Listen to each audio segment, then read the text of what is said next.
2024 has been a really bad year to be a gamer. So many games have been released, but there's nothing really worth playing. And even when there is something worth playing, the studio behind it just stops existing and everybody gets laid off. Sure, there's a bunch of games that have been released this year, like Balatro, Pal World, Stellar Blade, but those are the only 3 real new games that I can mention off the top of my head. It doesn't help that like half of the games out there are remakes. I'm not talking down on the Thousand Year Door remake or Persona 3 Reload. Those are pretty great games, but there's just nothing new. It really feels like there's room for a disruptor. The market is incredibly stale right now, and anything new can only be a positive thing. Recently, I've been playing Zenless Zone Zero. Zenless Zone Zero was developed by miHoYo, the developers of Genshin Impact, Honkai Star Rail, and Honkai Impact 3rd. HoYoverse makes really good games, and none of their success is an accident. Honkai Star Rail didn't win Best Mobile Game last year for no reason. Genshin Impact doesn't have 50 million monthly active users for no reason. One of the main things I like about miHoYo characters is that they just have so much character. They have art style that really defines the character. They pass the outline test, they pass the color test, they pass all of the tests that really make characters memorable. God, the art style that miHoYo uses, it is this, I don't know how they did it, but they somehow managed to make a Unity shader look like anime, and if you just slowed down the animation rate in the right ways, you could probably have people think that that was actually anime and not a real-time 3D simulation. One of the main reasons I like Zenless Zone Zero is that it hits the same notes of Metal Gear Rising Revengeance. It's kind of an action RPG spectacle fighter. There's a sense of flow to the combat. Every action feeds into the next. Switching between characters is near instant, and it's more than just mash the attack button until the enemy dies. There's strategies, there's micro patterns, there's rhythms. It just makes the combat flow like a hot knife through butter in all of the brain chemical ways. It's just so good. Just look at this random gameplay video that I added in while I was editing this video. It's the kind of game that I could easily lose an afternoon to.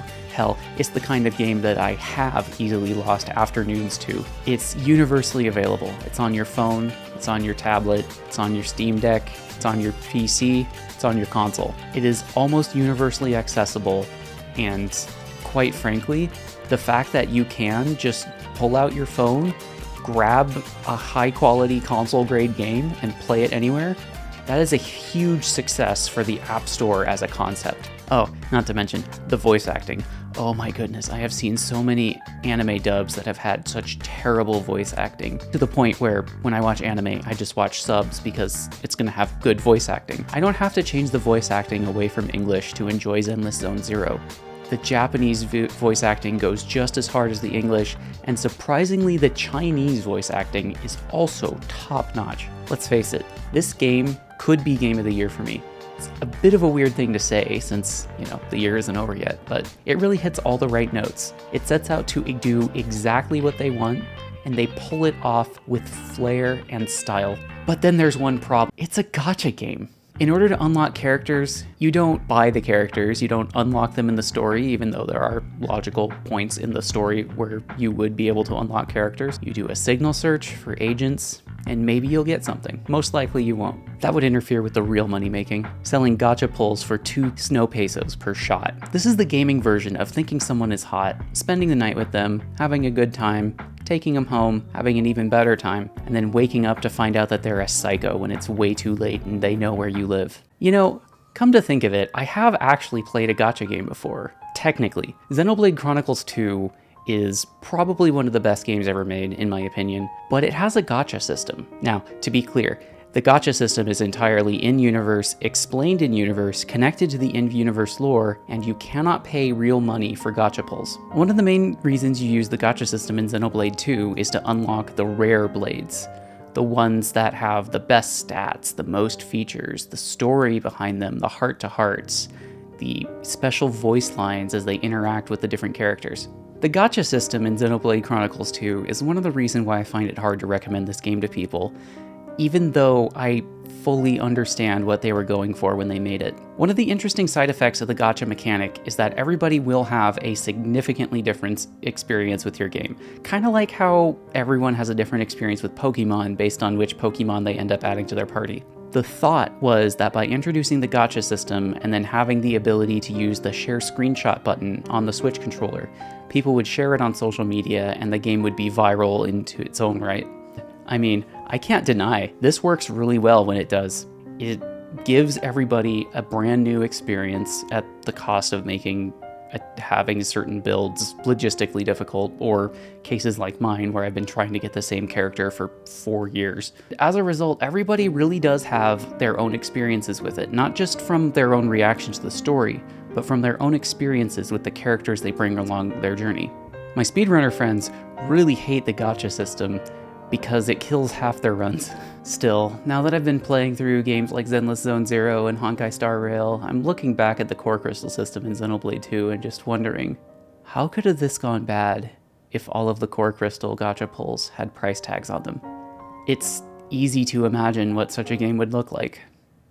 In Zenless Zone Zero, you don't buy gacha pulls, you buy monochrome. Monochrome is a currency that can be exchanged for polychrome, and you use polychrome to get gacha pulls. You can get polychrome in-game as well as a reward for every mission, and like every week or so you end up getting 10 gacha pulls worth of polychrome. Except when you want to get that one new character that they announced that totally completes your build. The character is under a 2-week banner, and when that banner expires, who knows when you'll get her again. You're running out of time, there's only a couple hours left, you've been grinding all the missions you can, but you just can't seem to get lucky with any of your pulls. All the fan art that you've seen on the internet is so good, it makes the character look so cute. You feel this carnal desire to have something that you can't. You try the trial just to see if you can convince yourself away from it. You do the opposite. It works perfectly. So you spend $20 on monochrome as a last-ditch attempt, and all you get are duplicates and worthless support items that you have a million of. Really, in my opinion, gacha mechanics should be made illegal. China tried to make it illegal, but when they tried to, even the threat of announcing that they're planning to, over $15 billion got wiped out of their gaming company's stock shares. So they canceled that attempt.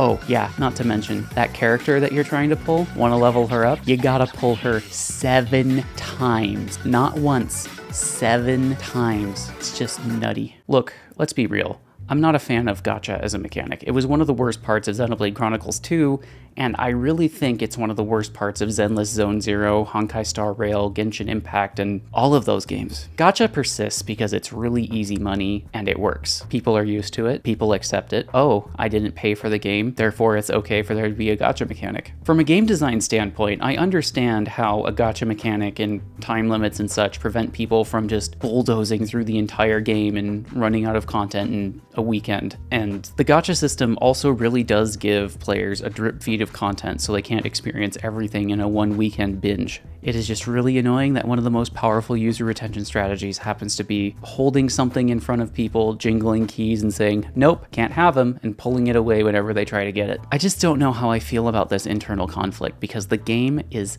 so much fun. But at the same time, I just can't help but look at it and see something hurtful. But then again, I spent like $200 on Fortnite skins, so who are you to take my advice on what to do with your money? If Zenless Zone Zero was a normal pay-once release, it'd probably be one of the best games of all time and easily win Game of the Year this year. However, doing that wouldn't make Hoyoverse ridiculous amounts of money on gacha. I hate that I have to limit this game to an 8 out of 10 because it is just so perfect yet sullied. In conclusion, all cops are bastards, even if that cop has a massive dumpy. Have a good day, make sure to stay hydrated, get those 5,000 steps in, stay frosty.